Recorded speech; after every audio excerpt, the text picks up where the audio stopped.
B. Now on Book TV, Encore Booknotes. Iris Chang was on Booknotes in 1997 to talk about her book, The Rape of Nanking, The Forgotten Holocaust of World War II. It documents the atrocities upon the people of Nanking by the Japanese military during the early years of World War II. It's about an hour. Iris Chang, author of The Rape of Nanking, The Forgotten Holocaust of World War II. When did you first think about writing this book? Well, it goes back a long way. I mean, I learned about this event when I was a little child, but I really didn't think about writing the book until I finished my first one, Thread of the Silkworm, and after I had attended a conference in California that was devoted to preserving the history of this event. What was the Rape of Nanking? The Rape of Nanking is one of the greatest atrocities of world history. In December of 1937, the Japanese swept into the capital of China, which was then Nanking, and within 6 to 8 weeks, they butchered, raped, and tortured hundreds of thousands of Chinese civilians. 300,000 people ultimately died during this massacre, and they raped an estimated 20,000 to 80,000 women during this period. Why is there such a discrepancy between 20,000 and 80,000? It's often very difficult to ascertain the exact number, and many women were reluctant to come out with these facts at the time. I'm looking at page 59, and there's a gentleman here by the name of Nakatomi Hakudo. Mm-hmm. Who was he, or who is he? Well, he was a doctor. He's a doctor now, but back in 1937, he was one of the soldiers who committed atrocities in Nanking. And there is I'm going to read something here in just a moment, but have you met him? No. I mean, this is taken from an article, but the story was just so compelling that I had to put it in my book. Before I read this, tell me what the story is. Well, he was in... are we talking about the story in the article itself? Well, the story about him now, he has a shrine in his doctor's office? He's a doctor now, and he feels so terrible about what he did. So he has put pictures of some of the atrocities in the waiting room of his clinic. And so patients of his can see what he did in Nanking. Let me read just a little bit from what you've got in your book. I remember being driven in a truck along a path that had been cleared through piles of thousands and thousands of slaughtered bodies. Wild dogs were gnawing at the dead flesh as we stopped and pulled a group of Chinese prisoners out of the back. Then the Japanese officer proposed a test of my courage. He unsheathed his sword, spat on it, and with a sudden mighty swing, he brought it down on the neck of a Chinese boy cowering before us. The head was cut clean off and tumbled away on the group as the body slumped forward, blood spurting in two great gushing fountains from the neck. The officer suggested I take the head home as a souvenir. I remember smiling proudly as I took his sword and began killing people. Why did you obviously this bothered you. Why did you put this in there? I wanted to show people that the Japanese soldiers were inculcated to commit violence. This is not a story that was an isolated incident. I mean, this was happening throughout Nanking, and they massacred people all the way up to the capital, and they even held killing contests in order to desensitize the Japanese soldiers from feeling reluctant in committing these atrocities. Got a picture here of corpses along the Yangtze River. Right here, the big one. Where did you find this picture? This picture, that one came from, that's Moriarty, that's a Japanese correspondent who took that picture. That was reprinted in several other publications. So it's really, I'm telling you, that's not the most gruesome picture there. You may not want to show the audience some of the others that are in my book. Well, actually, I think we do want to show the picture so that they can see the, not that picture on the other side, if we can pick it up on the other side, that picture right there. What's this? The one on the left? Right here. Oh, right. That's a number of heads that have just been put out. You know, this was a typical scene in Nanking. beheadings. Then sometimes they would put heads up on posts, like that picture underneath, so that people could understand what it would be like if they continued to resist Japan. And where was this done? This was done in Nanking, but also throughout China, actually. What was the history of why the Japanese were in China in 1937 in Nanking? Well, in 1937, the Japanese found an opportunity to provoke a war with China, and it's called the Marco Polo Bridge Incident. And we probably don't have too much detail to go into that. We don't have too much time to go into that, but it escalated into a full-scale war, and the Japanese invaded Shanghai in the fall of 1937, and they had originally thought that the war would take place only 3 months. They thought that they could conquer China in a matter of months, but when one battle alone in one Chinese city, Shanghai, dragged on for that long, the Japanese were anxious to, I think, make an example of a city. They were furious and frustrated, and that was the mood that the soldiers were in as they marched from Shanghai to Nanking. Where is Nanking in China? Nanking is situated in a bend of the Yangtze River. It is, maybe we can show a map right now. I'll find it. Go ahead. It's only a few miles away. This really. just shows the massacre location. That's right. Shanghai would be on the coast of China, and Nanking's further inland. And the city is right like situated right at a bend of where the river courses, to the north, and then turns to flow towards the coast. So when the Japanese swept towards Nanking, all they had to do was encircle it from three other directions, because the river itself formed a natural barrier. Have you been to Nanking? Absolutely. How many times?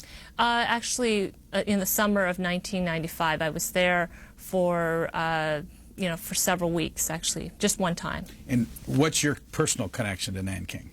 Well, my father was born in that area, and my family actually, my grandparents used to live in Nanking, and they were almost separated forever shortly before the massacre itself. And when did you can you remember the first time you ever heard about the Rape of Nanking? Yes, I was a little girl. I don't remember exactly how old I was, but I must have been in grade school at the time, and my parents, who are professors at the University of Illinois at Urbana, were telling me about the Nanjing Da Tu Sha, which is Chinese for the Nanking Massacre. And they said that the killing had been so intense in Nanking that the river, the Nanjing River, literally ran red with blood for days. And they said that people were being hacked to pieces. And at the time, this was very hard for me to visualize, and I really wanted to learn more about it. So I went to the local libraries to see if I could find anything about it. And there wasn't a single book in English on it. I couldn't find anything. So what did you do next? Well, I think as a child I probably just forgot about it, and I didn't really think about it for another 20 years. The Rape of Nanking didn't intrude in my life until I was married and I was living in Santa Barbara. And a filmmaker friend of mine told me that he had two friends who had heard that people were had been filming a documentary on the Rape of Nanking, but that they had problems securing funding, I think, for distribution because of Japanese influence in this country. And that's what piqued my interest again. And I located the filmmakers and talked to them. And one of them, Nancy Tong, who produced the documentary In the Name of the Emperor, told me that there was considerable Chinese activism on this event, and that if I was interested, I should contact this particular organization, which is called the Alliance for the Preservation of the truth of World War II. And as it turns out, this particular organization was hosting a conference on the Rape of Nanking in December 1994. So since I was in Santa Barbara and the conference was to be held in Cupertino, I just drove up and attended the event. Now, what I wasn't prepared for was the fact that they had put poster-sized pictures of some of these atrocities. And I was seeing these pictures for the very first time. And I remember I felt sick to my stomach, and I mean, I really, I thought at one point that I would have to go home because I was just so ill, you know. And I resolved to do something, you know. I thought this was so bad, and yet no one had still written a book about it. So I figured that it was time to, you know, to take initiative. Who is this woman up here? Li Shouying. Li Shouying. Mm-hmm. Is she alive? Yes, she is. And what's the story? Well, back in 1937, she was a teenage wife of a technician who had fled from the city of Nanking on top of a train, and she was left behind in the city. And she ended up fighting off 3 soldiers who tried to rape her. They stabbed her more than 30 times. Where does she live now? She lives in Nanking. Did you talk to her? Yes, I did. How long? I spoke to her for several hours, and I felt like a time traveler because I saw this picture of her, you know, when she was still a teenager, and when I met her face to face, she was almost 80 years old. What's she look like now? Well, she's still a very feisty woman. She's very strong, one of the strongest women I've ever met. She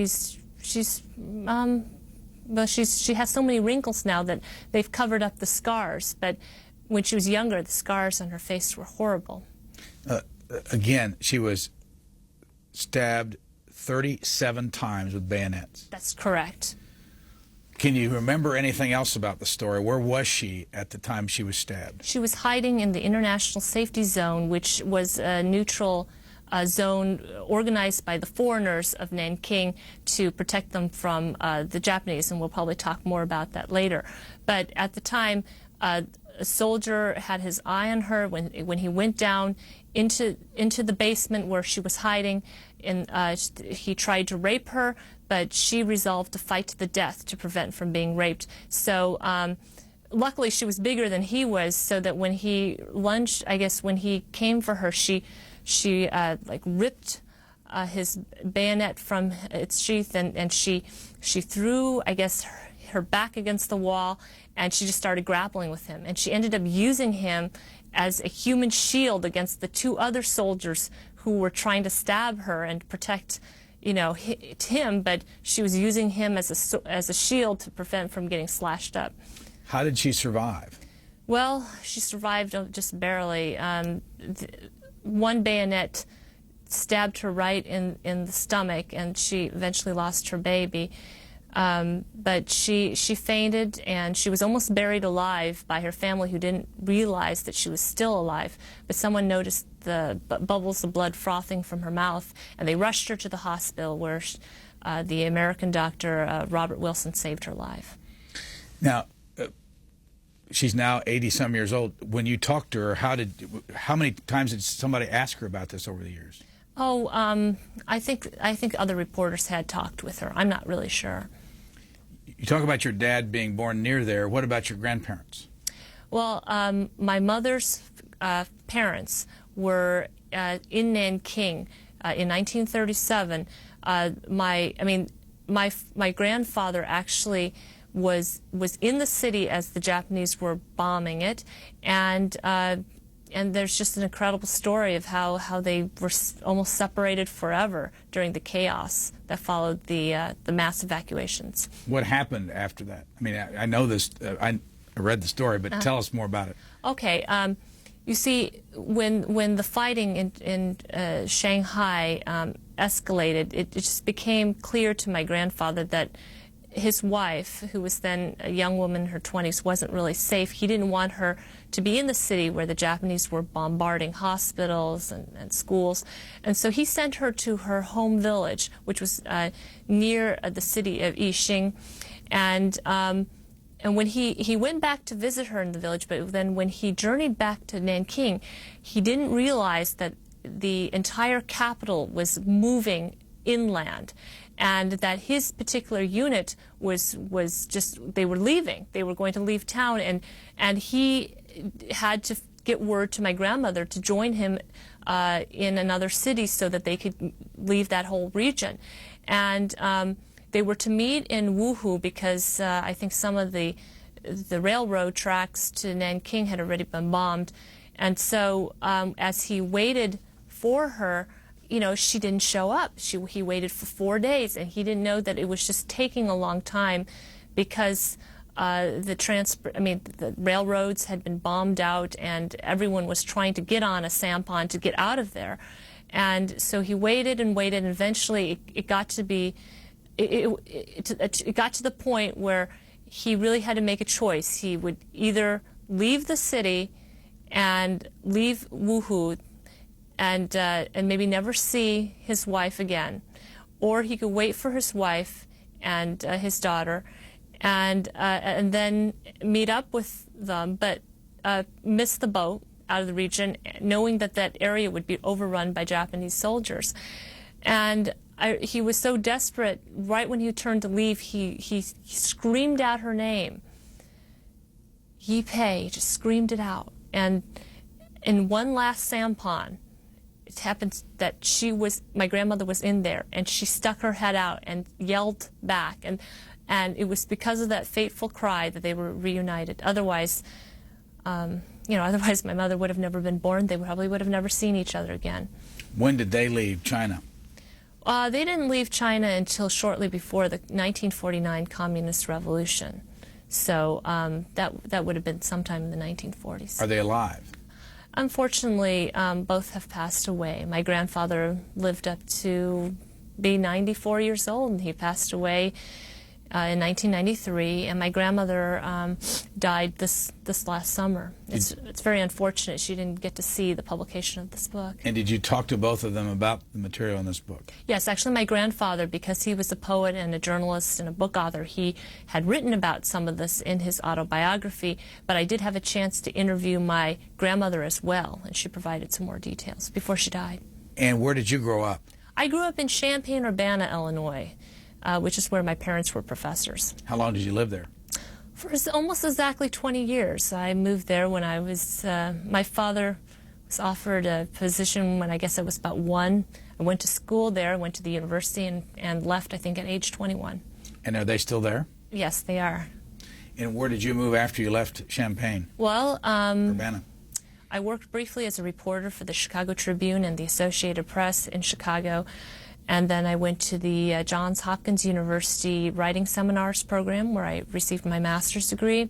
Then I got married and moved out to California, where my husband was working. And where do you live now? I live in Sunnyvale, California, which is the heart of Silicon Valley.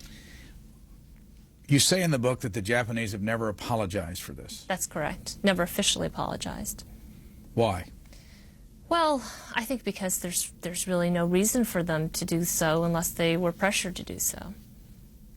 And why hasn't somebody pressured them to do so? I mean, you compare it a lot with what the Germans have done.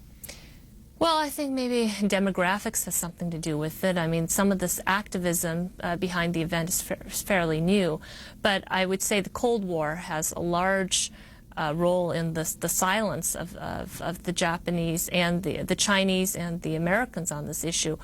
After the Communist Revolution, neither, I think, the PRC nor the ROC really wanted to pressure Japan to pay reparations and to apologize, because both of them needed Japan as an ally against each other.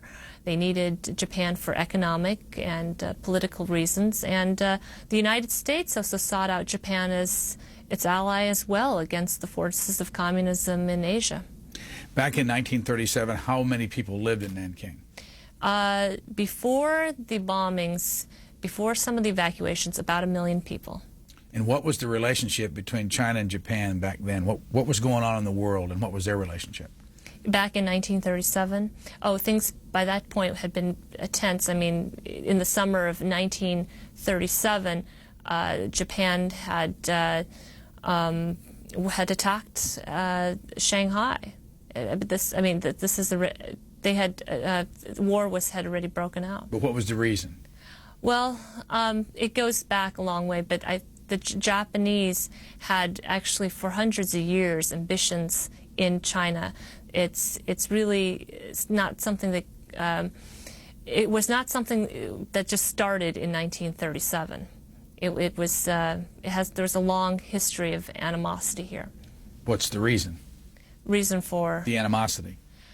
Well, again, I don't know if we have enough time to go into this, but there had already been, war between, there was a first Sino-Japanese war, and there had been already numerous attempts by the Japanese to carve up parts of China. They had already seized Manchuria by the 1930s. What was it, and what is it about? What was it, the Japanese character that led to this kind of slaughtering? I mean, what did you find in this process? I assume you've asked people about that. See, it's very complicated. Actually, another historian said that trying to peer into the Japanese mind was like trying to stare down a black hole. It's very, very difficult often to find out the motives for this. I would say, though, that if you're looking at the soldiers themselves, you'll find that many of them had been so brutalized before the massacre that I think that the Nanking massacre was an episode in which just much of the pent-up frustration that they had experienced had exploded. The Japanese soldier was systematically hazed for years before Nanking. I mean, you have to imagine just how intense the Japanese military experience really was. He had to endure getting slapped around by Japanese officers. I mean, there are accounts of Japanese soldiers being forced to wash their underwear.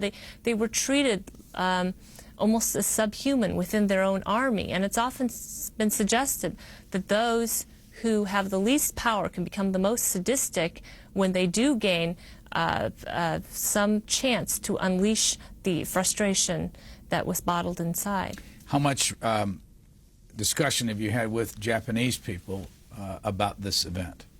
I had the opportunity to talk to a group of Japanese students who are studying in San Francisco, and they were absolutely shocked to find out what happened. I mean, they had been kept in the dark about this all their lives. They said that their textbooks had contained only one line on the Nanking massacre, which I think was referred to as the Nanjing incident.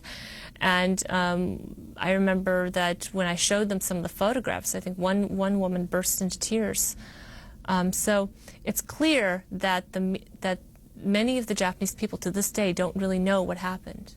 I mean, the ignorance in Japan on this event and on other atrocities is appalling.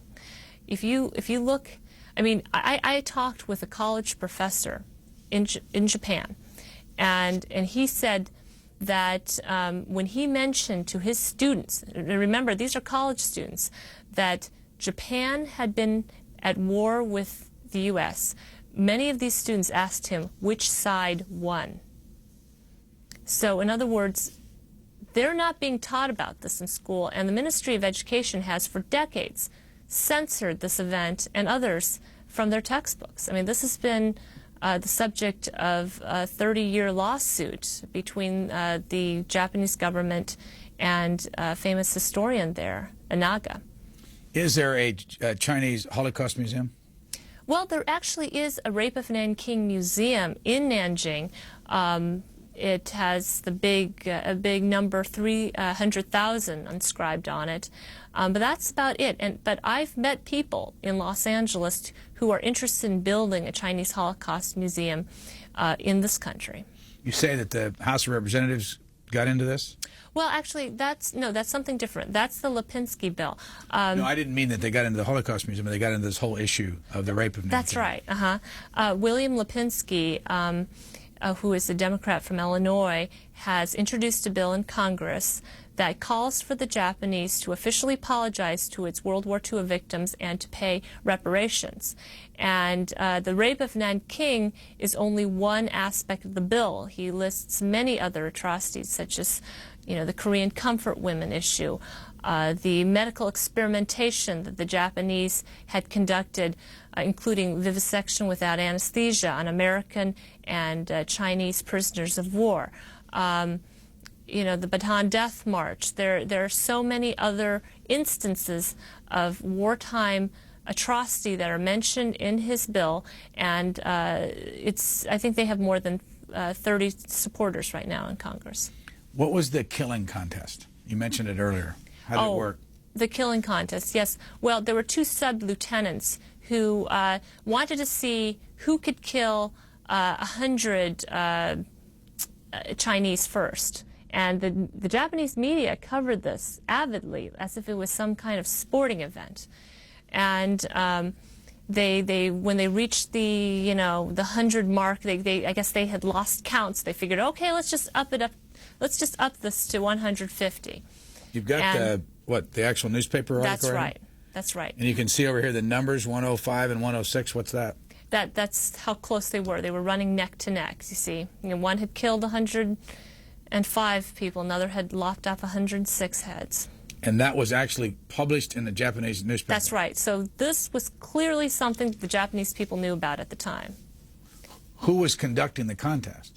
Oh, these two sub-lieutenants. I mean, who was challenging them? Whose idea was it that they do it? I'm not really clear on the details of this, but this was not typical. This was happening throughout Nanking.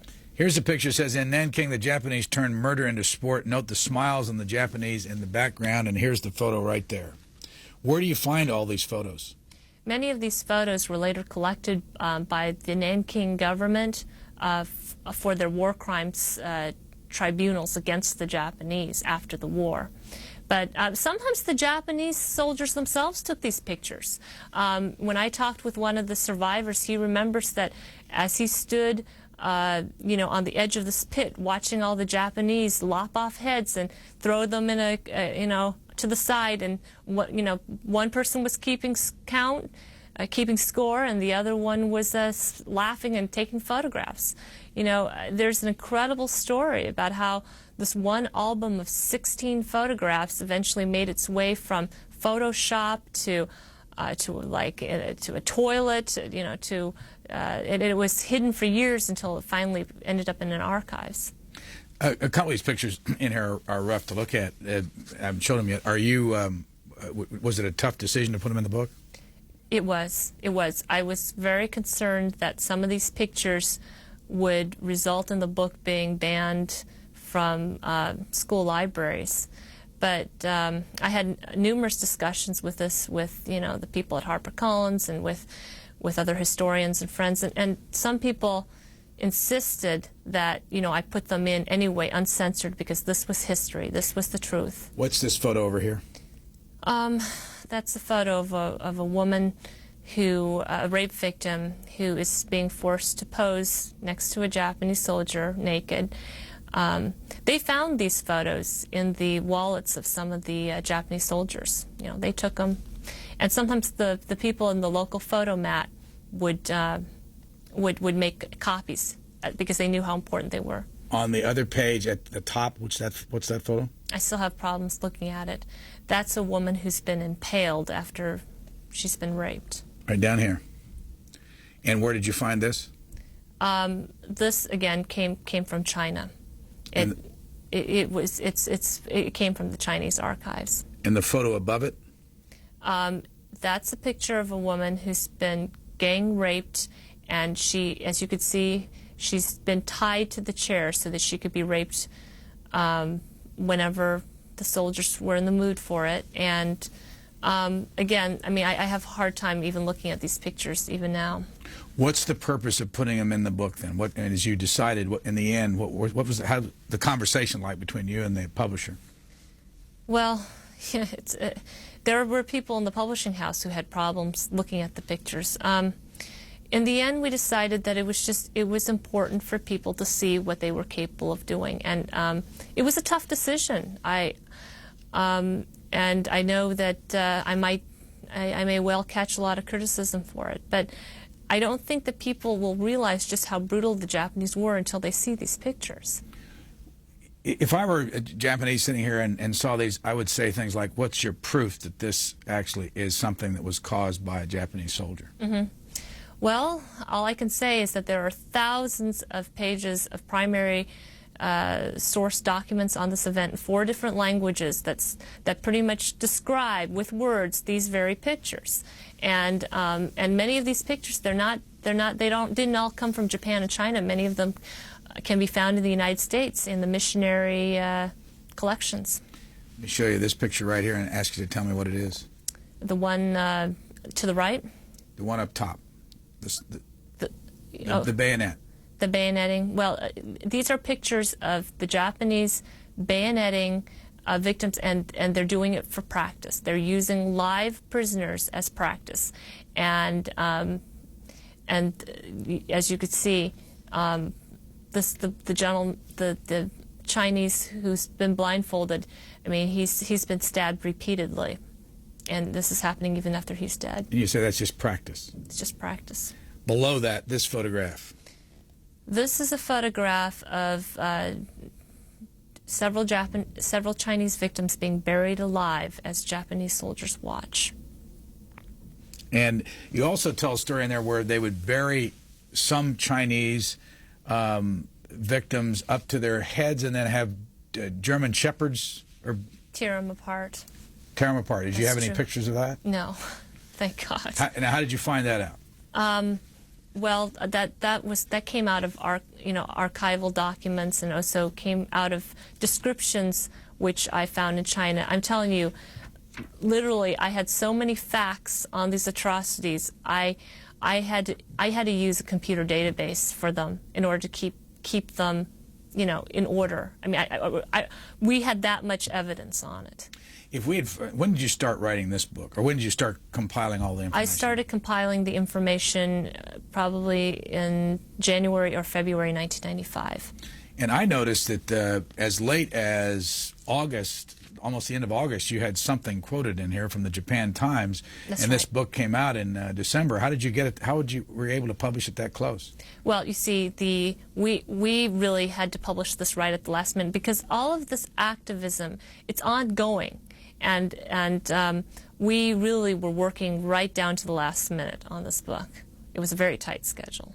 And you mean you were afraid you were going to lose the opportunity if you didn't get it published right away? It's a long story. I mean, HarperCollins itself, as you know, has been through some difficulty, and they eventually canceled more than 100 book contracts, and there were some delays in the process, but that was okay, because that gave me the opportunity to put in some other information that should have gone in the book. I never thought, for instance, that I would ended up finding the family of John Rabe, who is the Nazi hero of Nanking. And, I located the diaries and located the family halfway through the project. So, I mean, this was an ongoing process. And you talked to his daughter? Or his granddaughter? That's right, Ursula Reinhardt. I mean, I've tracked down the family when I think the book was almost finished. So, yes, revisions were made up to the last minute. And who is John Rabe? John Rabe was the head of the Nazi Party in Nanking, but he was also the head of the International Safety Zone Committee in Nanking, which is that group of about 20 foreigners who decided to create in Nanking a 2.5 square mile area for the refugees during the massacre.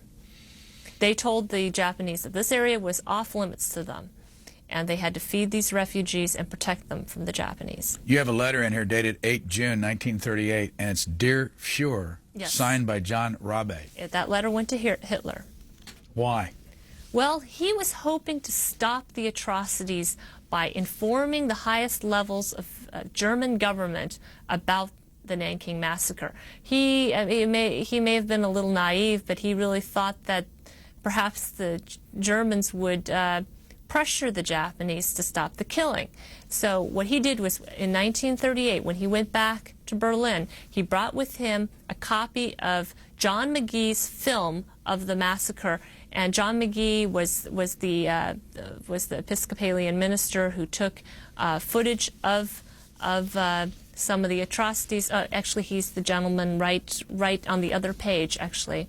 Which one? The picture that's a little lower on the page. Which one? To the right.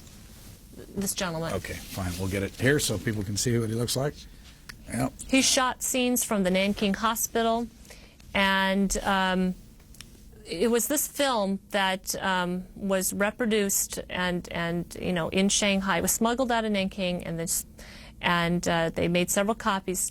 John Rabe took one of these copies. He also kept diaries of the massacre. He brought those along with him to Berlin, and he sent a copy of the film to Hitler, and he was hoping to make some kind of, I guess, change in German policy towards Japan. But the net result of sending the film was a visit from the Gestapo, and they came to his home, arrested him, interrogated him for hours, and eventually they forced him to promise them that he would never speak about the atrocities again. Where is that film? That's a good question. We are trying to, well, John McGee's film is available in the United States. I mean, several copies were made, so they're in different archives in different homes. But John Rabe's copy, we don't know where it is, because people have searched the German archives and they can't find it. So to this day, they're not sure if Hitler has really seen it, but the family's convinced that he did. If you saw the John McGee film, what would you see? Do you see the atrocities? You would see people being led away by the Japanese soldiers. You have to remember, he couldn't just, stick the camera up, right in front of their faces. This had to be done secretly. So you could see some footage that is filmed through, like, maybe a crack in the door or a crack in the window, and you would see crowds of Chinese being taken away. And the most gripping images come from the hospital, where there were victims who had escaped being burned alive, people who had been slashed with bayonets. There's one picture where one woman's head is just about to fall off. It's really very grotesque. Azuma Shiro, or Shiro Azuma, depending on how you pronounce it, is who? Shiro Azuma is a Japanese veteran of the Rape of Nanking, and he's still he's still alive, and he's in Japan right now. And you corresponded with him? That's correct. How did that work? How did you find him? Well, I had to track him down, and I think a journalist, Ian Baruma, actually was the one who gave me his address.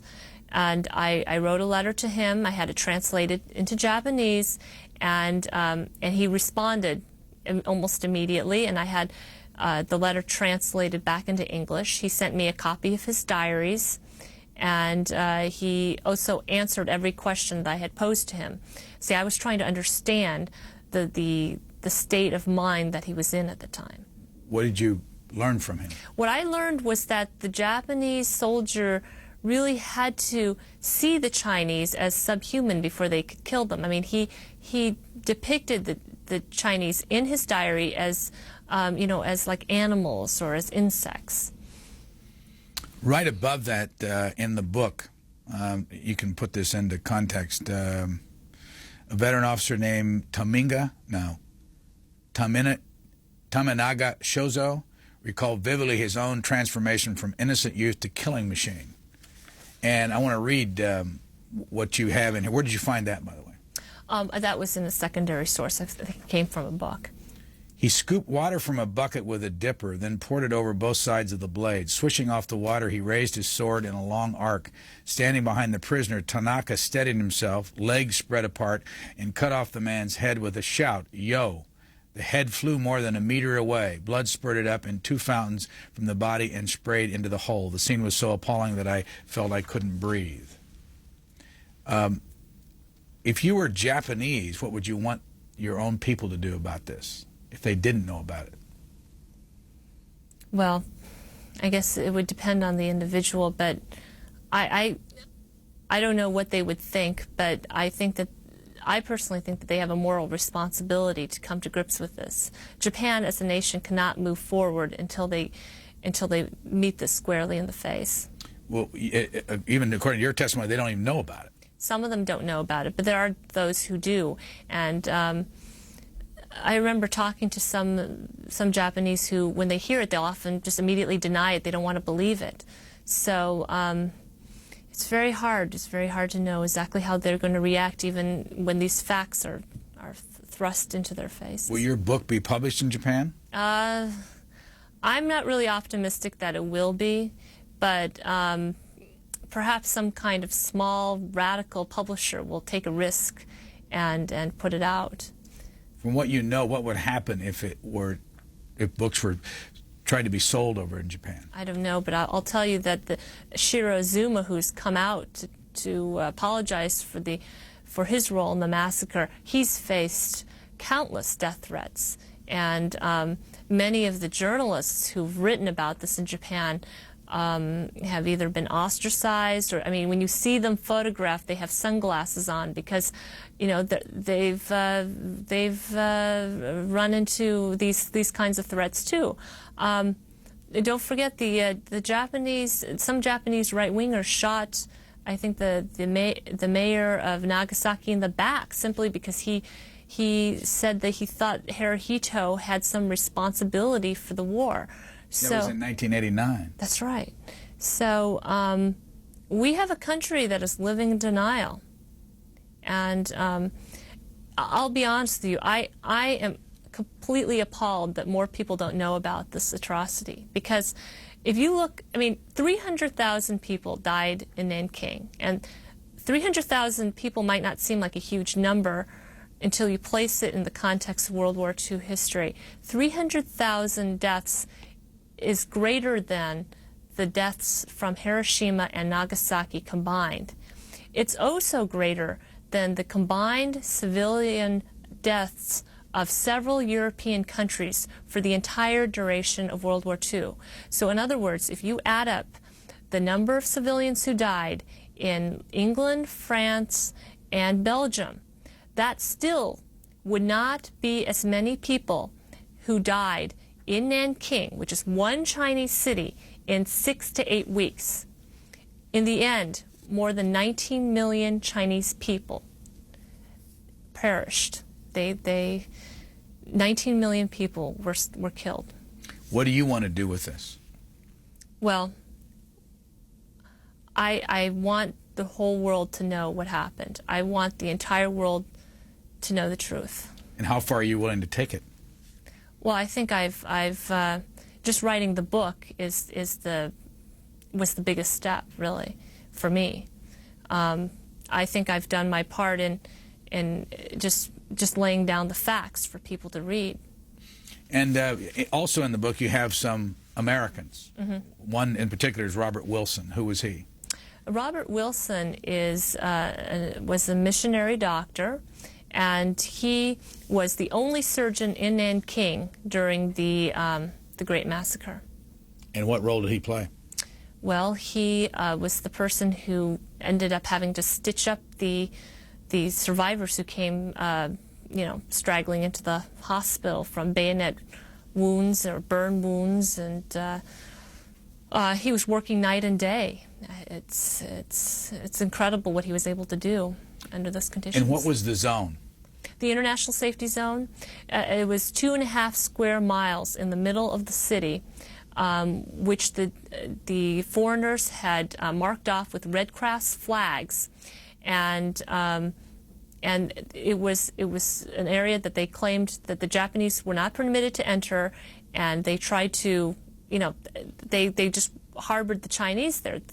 Thousands of Chinese were pouring into the zone every day, many with only their clothes on their backs, and just begging for a place to sit down so that they could be safe from the Japanese. And how many people were inside that zone? Hundreds of thousands. One actually said 300,000. One of the zone members said 300,000 were in the zone. And you tell a story about how Chinese soldiers would come in. Yes. And then the Japanese would come in. And how did they find them when they took off their uniforms and put on civilian clothes? What was the technique they used to find them? Well, what they did was they searched their hands to see if they had any calluses from handling guns. They also even searched their backs to see if there were any backpack marks, even their feet for signs of marching. And that way they were able to find out who had been a former Chinese soldier, and they systematically marched them out and shot them. Was there a trial of any kind after all the war was over? There were. Well, the biggest one was the Tokyo War Crimes Trial, or the formal name is the International Military Tribunal for the Far East, and that was held in Japan, and it resulted in some of the Class A war criminals being hanged by the end of it. Was that everything that happened in World War II happened at this trial? I mean, did it cover everything? Yes, it was covering. They were trying to cover everything, but they also had a local trial too for Nanking. There was a Nanking tribunal as well.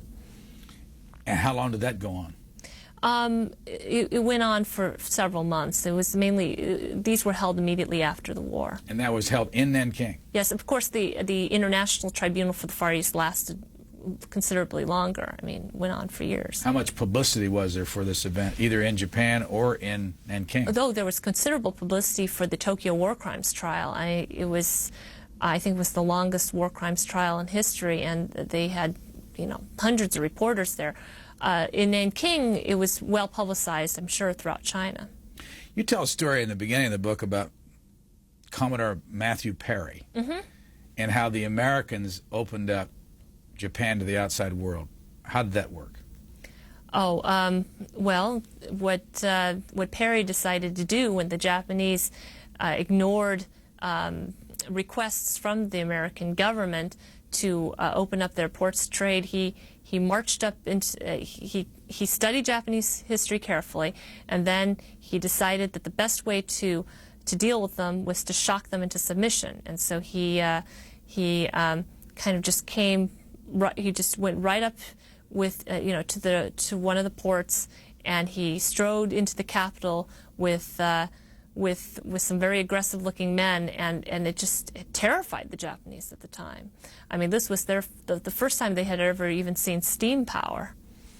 One historian said it would be, to really understand the pressure the Japanese were under, it would be like an announcement maybe on CNN that we have some weird-looking aircraft headed towards Earth. That was how shocked they were at the time. And this was in July of 1853. Yes. Was that the first time Japan had ever seen an American? Probably the first time many of them had ever seen an American. What happened to the country after that?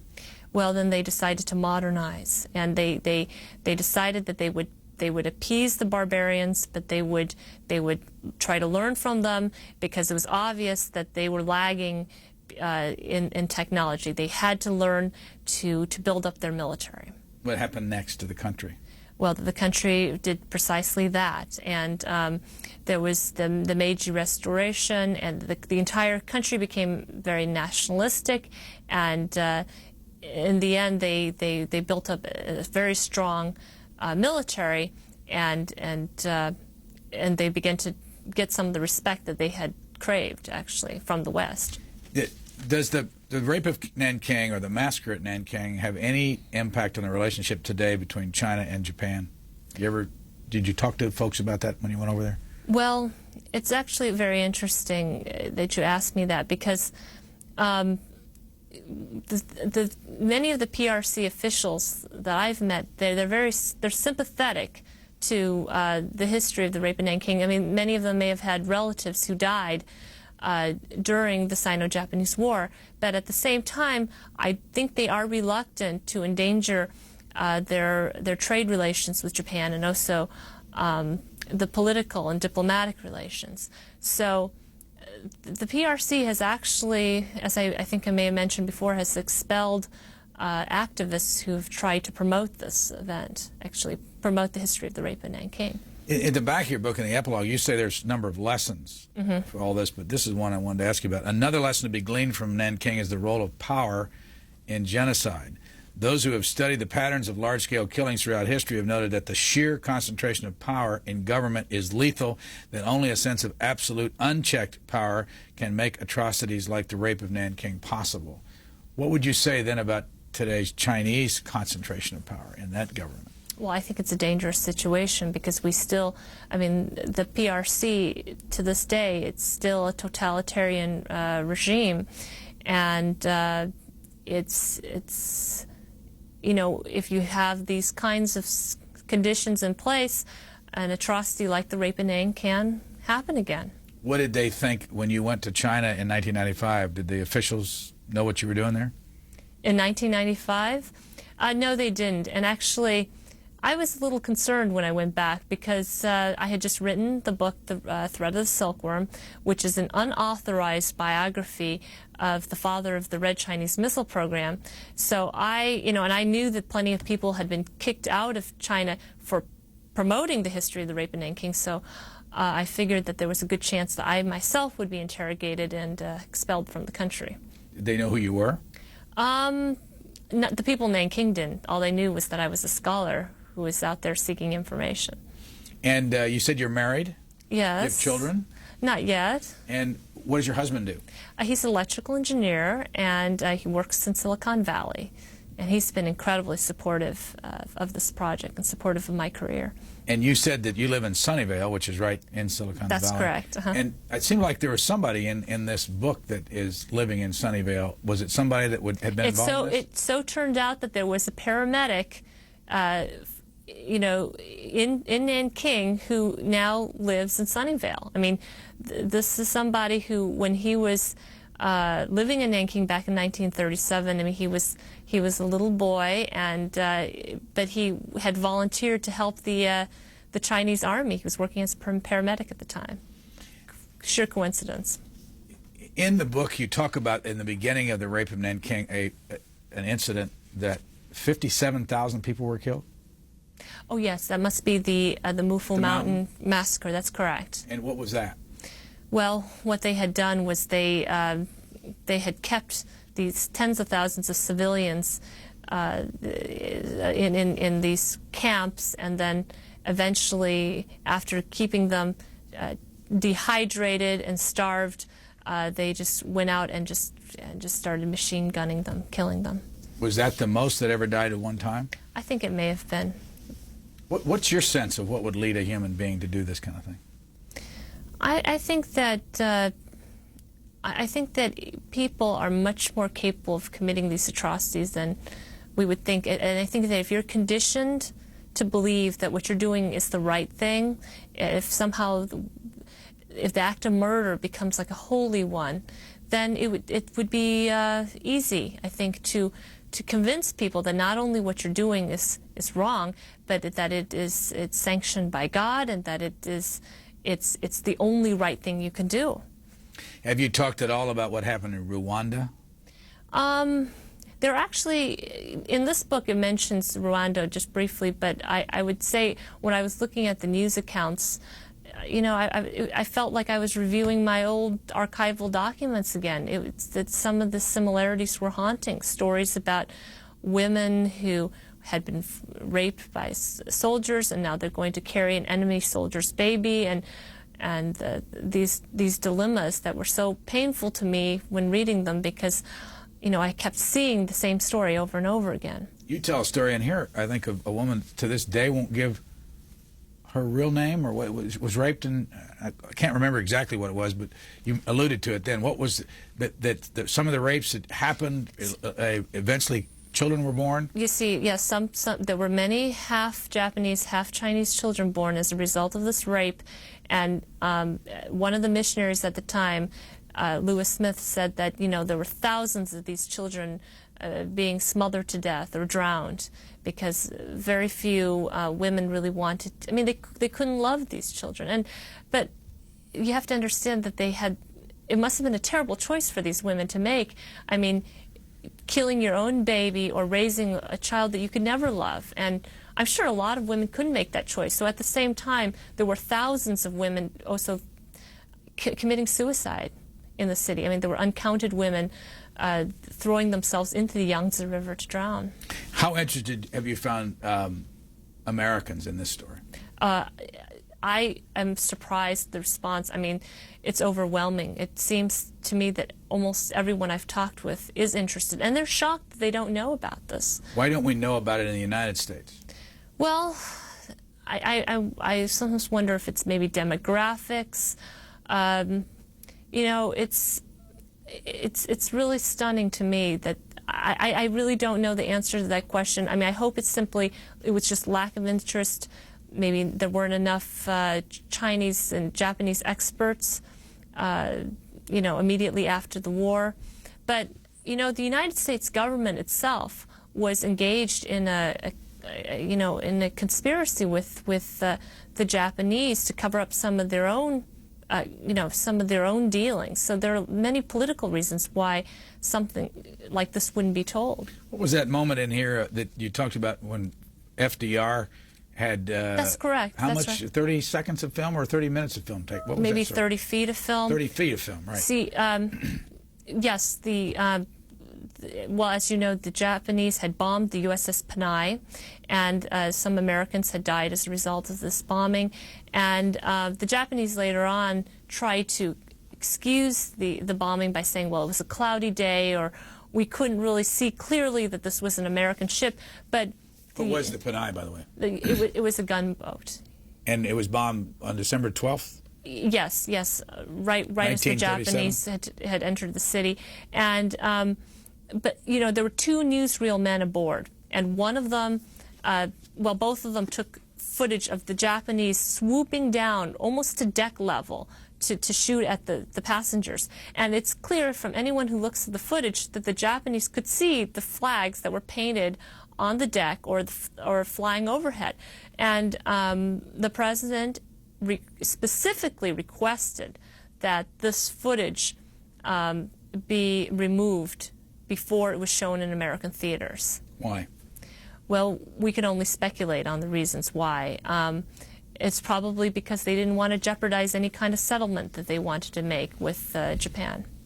We're out of time. This is our guest book cover, book jacket, The Rape of Nanking, and our guest has been Iris Chang. Thank you very much. Thank you. The redesigned Booknotes website now features over 800 notable nonfiction authors interviewed about their books. There you can view all the programs, see the transcripts, and use the searchable database, and find links to the authors' blogs, websites, Facebook pages, and Twitter feeds. Booknotes.org, with a brand